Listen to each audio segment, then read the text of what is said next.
નમસ્કાર. દેવી ભાગવતના ત્રીજા સ્કંધના 20મા અધ્યાયમાં આપનું સ્વાગત છે. આપણે ગયા અધ્યાયમાં અને એના થોડા આગળના અધ્યાયોમાં રાજકુમાર સુદર્શનની વાત કરી રહ્યા છીએ. ગયા અધ્યાયમાં આપણે સાંભળ્યું કે શશિકલાને, કે જે કાશીની રાજકુમારી છે, એના મનમાં, એના સ્વપ્નમાં દેવીએ આવી અને કીધું છે કે રાજકુમાર સુદર્શન સાથે તારા લગ્ન થવા જોઈએ. અને એટલે મનમાં જ શશિકલા સુદર્શનને વરી ચૂકી છે. એ પ્રેમની જે કથા છે, એ સુદર્શન અને શશિકલાના પ્રેમ અને પ્રતિબદ્ધતાની જે કથા છે, એની વાત આપણે કરી રહ્યા છીએ. શશિકલાના પિતાએ જોયું કે શશિકલા હવે મુગ્ધા બની છે, કોઈના વિચારોમાં મગ્ન હોય છે, એટલે રાજા સુબાહુએ સ્વયંવરનું આયોજન કર્યું છે. અને પણ સ્વપ્નમાં તો દેવીએ કહી દીધું છે શશિકલાને કે આ સુદર્શન જ તારો વર થવા ઉચિત છે. આ વાતની ખબર શશિકલા એના માતા દ્વારા, પહેલા તો દાસી દ્વારા માતાને કહે છે, અને માતા એ રીતે સુબાહુને કહે છે. અને પછી વૈદર્ભી અને સુબાહુ બે શશિકલાને સમજાવવાનો પ્રયત્ન કરે છે કે તું જેના પ્રેમમાં પડીશું તે રાજકુમાર ભલે હોય, પણ એની પાસે કોઈ રાજ નથી. એ તો એક આશ્રમમાં રહે છે ભારદ્વાજ મુનિના. એની પાસે ના પૈસા છે, ના રાજ્ય છે, સેનાથી વિહોણો છે, ને વનમાં નિવાસ કરે છે. સમજાવવાનો બહુ પ્રયત્ન કરે છે, પરંપરા સમજાવે છે રાજા શશિકલા. પણ તોય શશિકલા સુદર્શનને પસંદ કરે છે. એટલે શશિકલા પોતાના એક વિશ્વસનીય બ્રાહ્મણ છે, તેના દ્વારા સંદેશો મોકલે છે ભારદ્વાજ મુનિના આશ્રમમાં સુદર્શનને, કે મારો સ્વયંવર છે અને તમારે આવવાનું છે, કારણ કે મેં તમને વરી લીધા છે. એટલે સુદર્શનને પણ આ વાત દેવીએ કહી ચૂકી છે સ્વપ્નમાં. અને સુદર્શન આ સંદેશો સાંભળ્યા પછી ભારદ્વાજ મુનિના આશીર્વાદ લઈને સ્વયંવર માટે રવાના થાય છે. આ તરફ સુદર્શનની માતા તેની સુરક્ષાને લઈને ચિંતિત છે, અને એટલે એક બહુ સુંદર પ્રાર્થના કરે છે કે દેવી દરેક રીતે અને દરેક પ્રકારે અને દરેક સ્થળે તારી રક્ષા કરો. અને પછી માતા પણ ભારદ્વાજ મુનિની આજ્ઞા લઈને કહે છે કે મારે મારા પુત્ર સાથે જવું છે. એટલે સુદર્શન માતા અને એની દાસીને લઈને પહોંચે છે કાશીમાં, જ્યાં સ્વયંવર રચાયો છે. અને એ આવ્યો છે એ સાંભળીને યુધાજીત પાછા ઉગ્ર બને છે. અને કેરળ રાજ એ યુધાજીતને સમજાવે છે કે સ્વયંવર ઈચ્છા સ્વયંવર છે, એમાં યુદ્ધની ચર્ચા ન થવી જોઈએ. આજના અધ્યાયમાં સાંભળવું છે કે શશિકલા ખરેખર રાજકુમારને પસંદ કરશે, અને એ દ્વારા શું થવાનું છે એ ઘટના આપણે આગળ વાત કરીએ. વ્યાસજી કહે છે કે જ્યારે કેરલાધિપતિ મહારાજાએ કહ્યું, ત્યારે હે મહાભાગ યુધાજીત રાજા પણ તેમના પ્રતિ વધવા લાગ્યા. એ કહે છે, હે મહિપાલ, આપે જે કહ્યું તે સુનીતિસર છે. રાજાઓના સમાજમાં તમે જીતેન્દ્રિય સત્યવક્તા છો, અને એવા અનેક બીજા પણ યોગ્ય રાજાઓ છે. છતાં આ કન્યા અયોગ્ય રાજપુત્રને પ્રાપ્ત થાય છે, એ શું મહારાજ ન્યાયની વાત છે? અને એ અન્યાય તમને રૂચે છે? સિંહનો ભાગ શિયાળ કેવી રીતે ભોગવી શકે? તો એવો આ સુદર્શન કન્યા રત્નને શું પ્રાપ્ત કરી શકે? એ મહારાજ, વિપ્રોનું બળ વેદ છે ને રાજાઓનું બળ ધનુષ્ય છે. તો આમાં હમણાં હું શું અન્યથાવાળું બોલું છું? જેમ રાજાઓના વિવાહમાં શુલ્ક બળ કહ્યું છે કે બળવાન જ કન્યાને ગ્રહણ કરી શકે છે, પણ નિર્બળ ન કરી શકે. આટલા વાસ્તે કન્યાનું પણ કરીને વિધાન થાય તો અવશ્ય રાજાઓમાં ક્લેશ થશે. આ પ્રકારે રાજાઓમાં પરસ્પર વિવાદ થયો છે. કહ્યું છે એવું કે શશિકલા ખૂબ સુંદર છે, કાશીરાજ પાછું કાશીનું મોટું રાજ છે, એટલે રાજાઓ વિચારી રહ્યા છે કે જો આમાં આપણો સંબંધ બંધાઈ જાય તો ખૂબ ફાયદો થાય. યુધાજીતને પણ એ જ થઈ રહ્યું છે કે આમાં જો શત્રુજીત ને આ કન્યા મળી જાય અને એના લીધે સુબાહુનું બેકઅપ મળી જાય તો અદ્ભુત વાત છે. એટલે એ તો પોતાના પૌત્ર તરફ વિચારી, દોહિત્ર તરફ વિચારી રહ્યા છે. આ બાજુ સુદર્શન એકલો આવ્યો છે પોતાના રથમાં, ના સેના છે ના બીજું કોઈ છે, માત્ર માતા અને પેલી દાસી છે. એટલે બીજાઓને પણ એમ થયું છે કે આ કેવો વ્યક્તિ છે કે એકલો આવી શક્યો છે અહીંયા, જો ઝઘડો થયો તો શું થશે એનું. એટલે ચારે તરફ અસમંજસની ઘટના બની છે. એટલે આવો વિવાદ થયો છે ત્યારે વ્યાસજી કહે છે કે રાજાઓએ ત્યાં સુબાહુને બોલાવ્યા. સુબાહુને બોલાવીને સૌ રાજાઓ તેમના પ્રતિ વધવા લાગ્યા કે હે રાજન, તમારે આ વિવાહમાં નીતિ રાખવી જોઈએ. હે રાજન, આપની શું ઈચ્છા છે તે અમને કહો.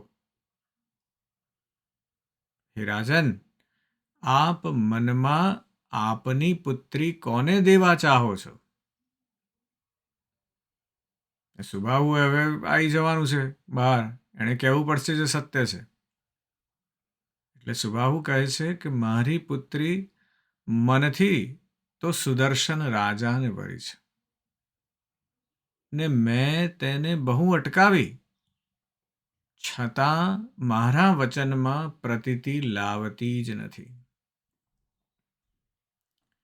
મારી પુત્રીનું મન વશ વર્તતું નથી.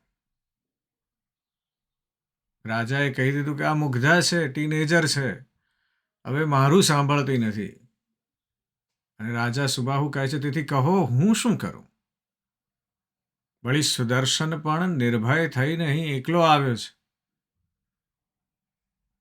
વ્યાસજી કહે છે કે સઘળા રાજાઓ સાવધાન થઈને સુદર્શનને બોલાવીને તેને શાંતને એકલાન કહેવા લાગ્યા. પહેલા રાજાઓને થયું કે કોઈ કંકાશ ના થવો જોઈએ, આ તો સ્વયંવર છે. એટલે પહેલા સુબાહુને બોલાવીને કીધું કે તમારી પુત્રીને સમજાવો. તો સુબાહુએ હાથ ઊંચા કરી દીધા કે ભાઈ હું તો સમજાવીને થાક્યો, પણ મારી પુત્રી માનતી નથી. એટલે પછી રાજાઓને થયું કે લાવો પેલા સુદર્શનને બોલાવીએ.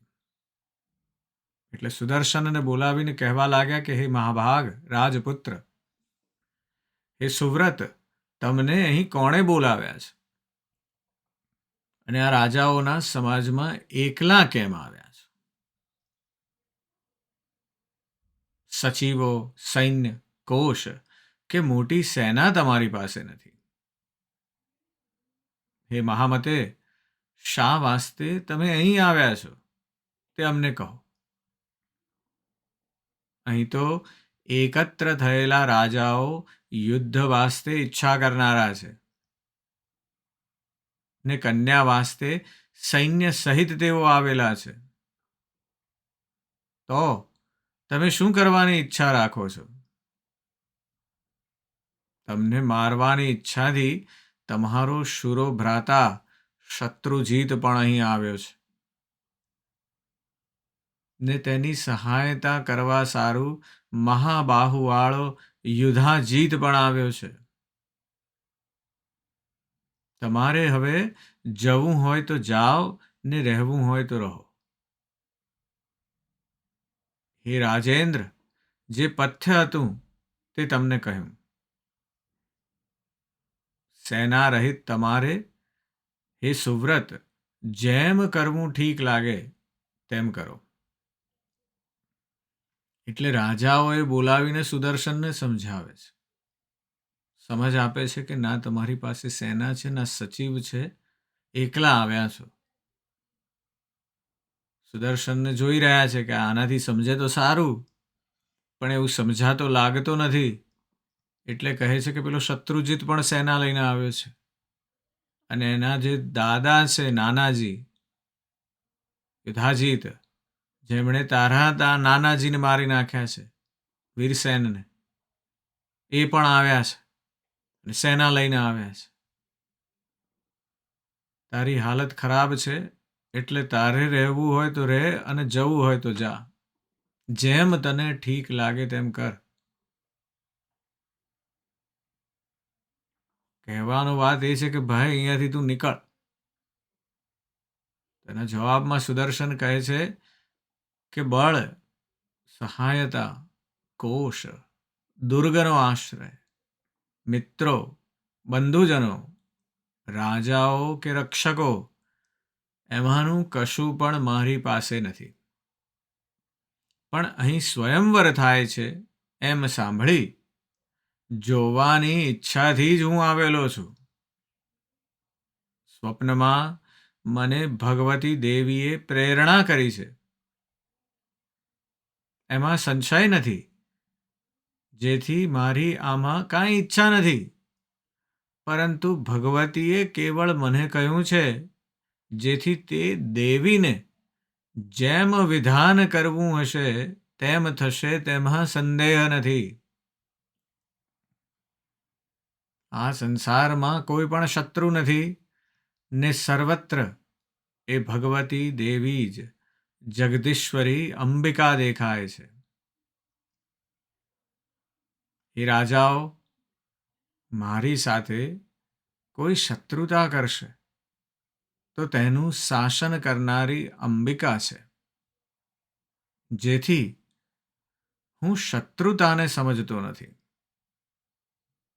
હે રાજાઓ, જે થવા કાળ હોય છે તે થાય જ છે, વાસ્તે તેમાં ચિંતા ન કરવી જોઈએ. હું તો સદાય દૈવાધીન છું. દેવો, ભૂતો, મનુષ્યો અને સઘળા પ્રાણીઓમાં શક્તિ વિદ્યમાન છે અને શક્તિ સિવાય બીજું કશું પણ નથી. હે રાજાઓ, શક્તિની જેમ ઈચ્છા હોય છે તેમ થાય છે ને તે શક્તિ નિર્ધનને ધનવાન પણ બનાવે છે. આથી મને શું ચિંતા છે? તે પરમ શક્તિના વિના બ્રહ્મા, વિષ્ણુ, હરાદિ પણ કંઈ કરવા સમર્થ નથી. પછી મને શું ચિંતા છે? અશક્ત, શક્ત કે જે કાંઈ પણ હું છું તે છું. હે રાજાઓ, તે મહાશક્તિની આજ્ઞાથી જ હું સ્વયંવરમાં આવ્યો છું. તેની જેમ ઈચ્છા થશે તેમ મારું થશે. વાસ્તે મારી ચિંતા તમે શા વાસ્તે કરો છો? આ વાતમાં શંકા લાવશો નહીં, કારણ કે હું જે કહું છું તે સત્ય જ કહું છું. હે રાજાઓ, મને તો જય પરાજયની લજ્જા નથી, પરંતુ એ લજ્જા તો ભગવતીને છે. જેથી હું તો સર્વદા એના આધીનમાં જ છું. સુદર્શને બહુ ઉત્તમ પ્રકારનો જવાબ આપ્યો છે. અહીં દેખાય છે કે કેવો એનો સંપૂર્ણ સંકલ્પ છે, એની પ્રતિબદ્ધતા છે, એના વિચારમાં જે શુદ્ધતા અને નિષ્ઠા છે એ દેખાઈ આવે છે કે ભગવતીએ આ કીધું છે એટલે આવ્યો છું. એ બધું એના સહારે છે. હું કાંઈ કરવા સમર્થ નથી. એ શક્તિ વિના બીજા કોઈ કશું કરવા સમર્થ નથી. તો તમે શું કરવા ચિંતા કરો છો? એટલે સુદર્શન આપણી અંદર રહેલા હુંપણાને ટકોર કરી રહ્યો છે કે ભાઈ આટલી મોટી સેના હશે ને આ બધું હશે ને તોય કશું કામ લાગશે નહીં જો એ દેવી તમારી પર કૃપા નિધાન નહીં હોય તો. અને સુદર્શનની એ શ્રદ્ધા, સંપૂર્ણ શ્રદ્ધા, બધું મૂકી દીધું છે. બસ આ જ છે, એની શક્તિને સાંભળી રહ્યો છું. વ્યાસ મુનિ કહે છે કે હે રાજ સત્તમ, આ પ્રકારે સુદર્શનના વાક્યોને સાંભળી અને સુદર્શનનો નિશ્ચય જાણી ગયેલા તે રાજાઓ તેને ફરીવાર કહેવા લાગ્યા, હે સાધો, તમે જે કહ્યું તે સત્ય છે ને મિથ્યા નથી. તો પણ ઉજ્જૈનીના સ્વામી યુધાજીત તમને મારવાની ઈચ્છા કરે છે. હે મહામતે, તમારા પર દયા લાવી અમે તમને કહીએ છીએ. તો જે કાંઈ કરવાનું હોય તે તમારે મનમાં વિચાર કરીને જ કરવું જોઈએ. એ ફરીવાર સમજ આપે છે. સામ દામ દંડ ભેદની વાત થઈ રહી છે કે આ યુધાજીત આવ્યા છે, એ તને મારવાની જ નક્કી કરીને આવ્યો છે. ભાઈ શું કરવા તારે હાથે કરીને મરવું છે? અને સુદર્શન કહે છે કે આપ કૃપાળુ સજ્જનો મને સત્ય કહો છો ને આપના કથન સંબંધે હું ફરી કહું છું. કોઈથી કોઈનું મૃત્યુ કદી થતું નથી. આ સ્થાવર જંગમાત્મક જગત સઘળું દૈવાધીન છે. તેમ આ જીવ સ્વતંત્ર નથી પણ કર્માધીન છે. તત્વદર્શી વિદ્વાનોએ કર્મના 3 પ્રકાર કહ્યા છે: સચિત, વર્તમાન ને પ્રારબ્ધ. આ પ્રકારે કાળ કર્મના તંત્રથી જ આખું જગત વિસ્તાર પામી રહ્યું છે. કાળના આવ્યા વિના દૈવ પણ કોઈને મારવા સમર્થ નથી, પરંતુ સનાતન કાળ નિમિત્ત માત્ર કરીને સંહરાવતો સૌને સંહારે છે. જે પ્રકારે શત્રુતા નાશ કરનારા મારા પિતાને સિંહે માર્યા છે, તે પ્રકારે મારા માતામહને પણ યુદ્ધમાં યુધાજીતનું નિમિત્ત માત્ર કરી કાળે જ માર્યા છે.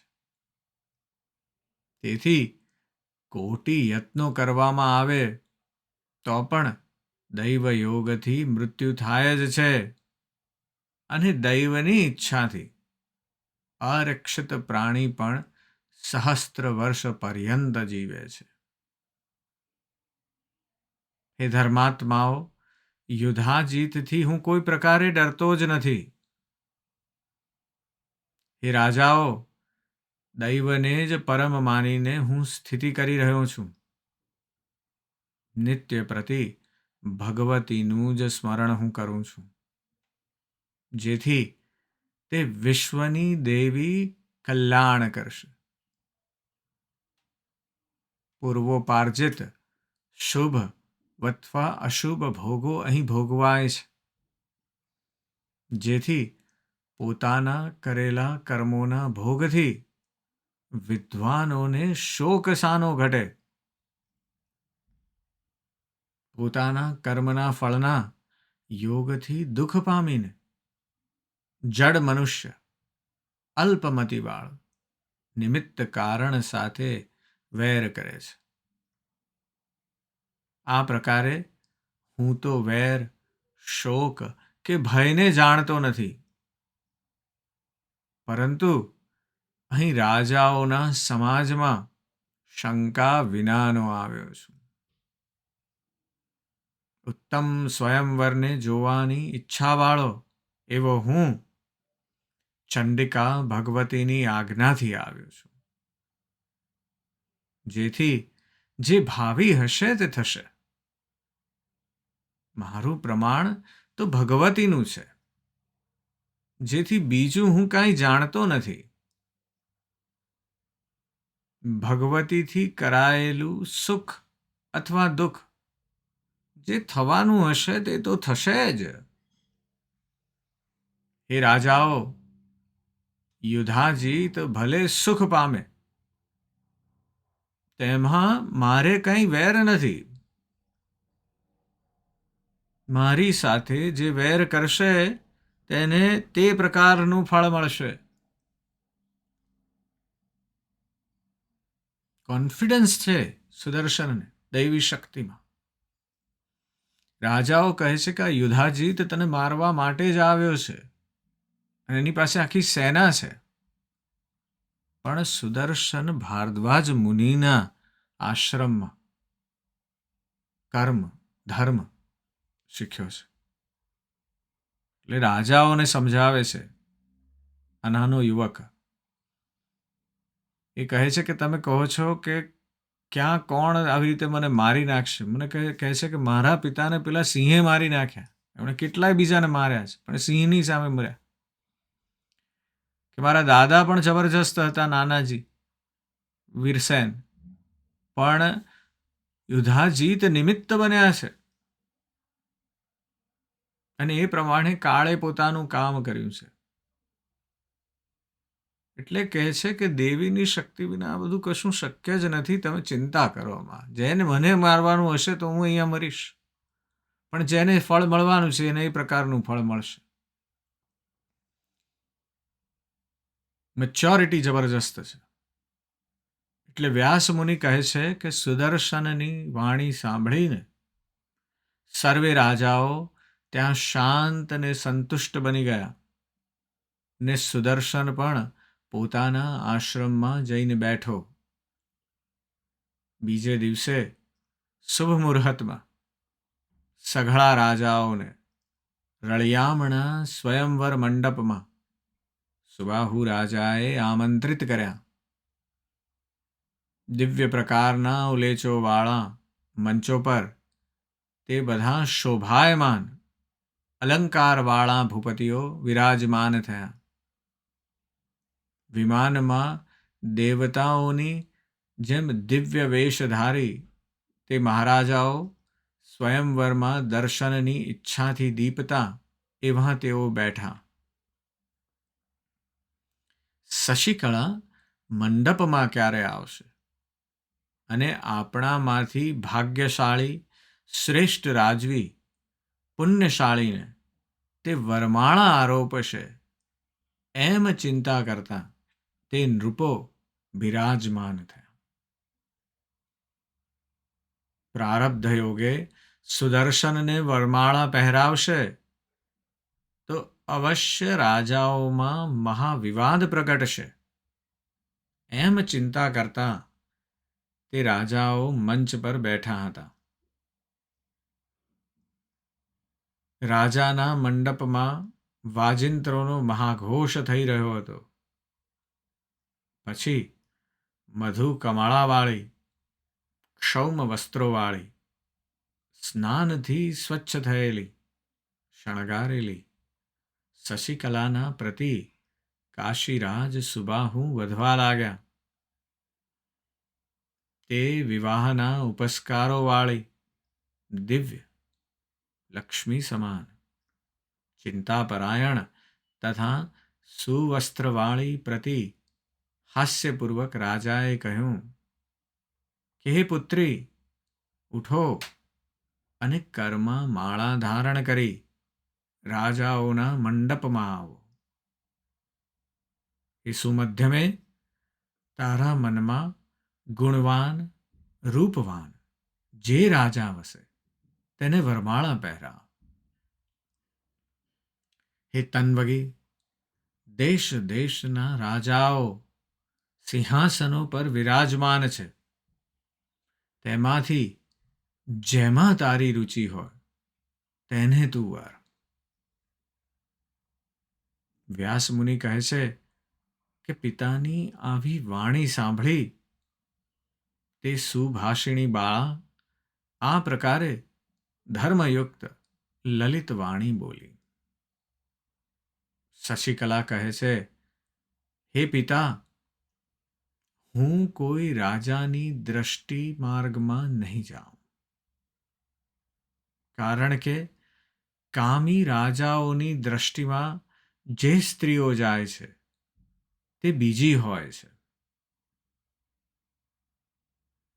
હે તાત, ધર્મશાસ્ત્રોમાં મેં એવા વચનો સાંભળ્યા છે કે સ્ત્રીઓએ એક જ વર દેખવો જોઈએ પણ બીજાઓને નહીં. જેઓ અનેકના સમીપમાં જાય છે તેઓનું સતીત્વ નાશ પામે છે. તે સ્ત્રીને દેખીને સઘળા રાજાઓ એ ઈચ્છા કરવાવાળા હોય છે કે આ મારી બની જાય. સ્વયંવરમાં માળા ધરીને જ્યારે મંડપમાં આવે છે ત્યારે તે સ્ત્રી પણ સામાન્ય કુલટાના સમાન બની જાય છે.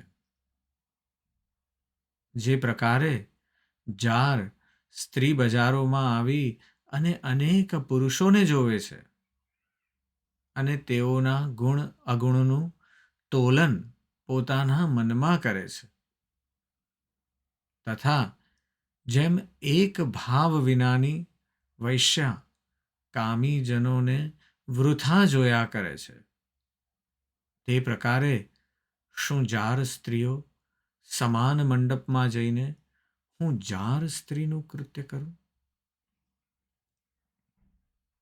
આવો વંશ ધર્મ વૃદ્ધોએ કોઈ હેતુથી કર્યો છે.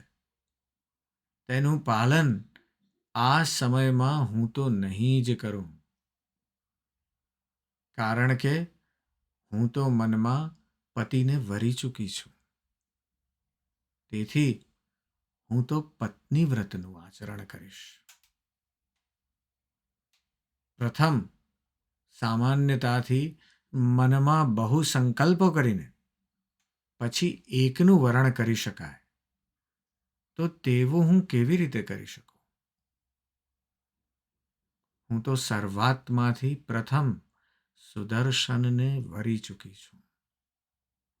તેથી હે પિતા, તેના સિવાય બીજો પતિ કરવાની મારી ઈચ્છા નથી. હે રાજન, જો તમે મારું ભલું ચાહતા હો તો વિવાહ વિધિપૂર્વક સુદર્શન સાથે સારા દિવસે કન્યાદાન કરી દો. શશિકલાએ પણ કહી દીધું છે. પિતા સમજાવે છે કે આ મોટો સ્વયંવર કર્યો છે, આટલા બધા રાજાઓ આવ્યા છે. શશિકલા, હવે એમાંથી જે તને યોગ્ય લાગે તેને પસંદ કરી લે. અને શશિકલા કહે છે કે પિતા, મેં તો ઓલરેડી પસંદ કરી લીધો છે.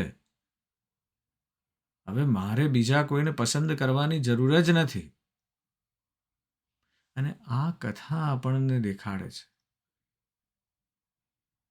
શશિકલા અને સુદર્શનના દ્રષ્ટાંત દ્વારા કે બંનેને દેવી પર અડગ વિશ્વાસ છે. અને એ દેખાડે છે કે સત્ય અને પ્રેમનો માર્ગ કેવો હોય છે. જો આપણને એક વખત એવી દેવીએ આજ્ઞા કરી છે તો પછી એની પર વિશ્વાસ કરવો એ આપણી સમજની વસ્તુ છે. પણ આપણને જ્યારે આવી ટકોર થાય છે તેજીની, ત્યારે આપણે એ લેવા માટે તૈયાર પણ હોવા જોઈએ. આપણી અંદર એ સ્થિરતા, એ ધૈર્ય, એ સત્ય, એ પ્રેમ અને એ વિશ્વાસ હોવો જોઈએ. અને એટલે જ આધુનિક જીવનમાં જ્યાં સામાજિક દબાણ અને ભૌતિક સંપત્તિનું મૂલ્ય વધતું જાય છે, આજે જે ઇન્સ્ટાગ્રામનું વર્લ્ડ છે ત્યાં દરેકને દેખાડો કરવો છે. અને એ સમયે જે સામાજિક દબાણ છે અને આ તરફ મટીરિયાલિઝમ, ભૌતિક સંપત્તિનું, ભૌતિકવાદનું જે મૂલ્ય વધતું જાય છે, એ સમયમાં આ અધ્યાય આપણને સમજાવે છે, યાદ અપાવે છે કે આધ્યાત્મિક વિશ્વાસ અને આંતરિક શક્તિનું મહત્વ એનાથી એ સામાજિક દબાણ અને ભૌતિક સંપત્તિ કરતાં કેટલાય ગણું વધારે છે. સુદર્શન ત્યાં ઊભો છે બધા રાજાઓની વચ્ચે. એ કહી રહ્યા છે કે ભાઈ તારી પાસે સેના નથી, સચિવ નથી, કશું નથી, હમણાં પતી જઈશ. તો કહે છે કે દેવીની કૃપાથી આવ્યો છું, થવું હશે થશે. શશિકલાને પણ પિતા સમજાવે છે કે બહેન આ તરફ જે સારો રાજા લાગે એની જોડે પરણી જા. અને શશિકલા કહે છે કે દેવીની કૃપા છે, દેવીએ કીધું છે એ પ્રમાણે કરીશ. એટલે બેયનો જે અડગ વિશ્વાસ છે એ એમને તૈયાર કરી રહ્યો છે. અને એ જે ફ્યુચર છે એની વાત આપણે આવતા અધ્યાયમાં કરીશું. આજે બસ આટલું જ. હું તમારી અંદર બેઠેલા તે પરમ તત્વને પ્રણામ કરું છું. નમસ્કાર.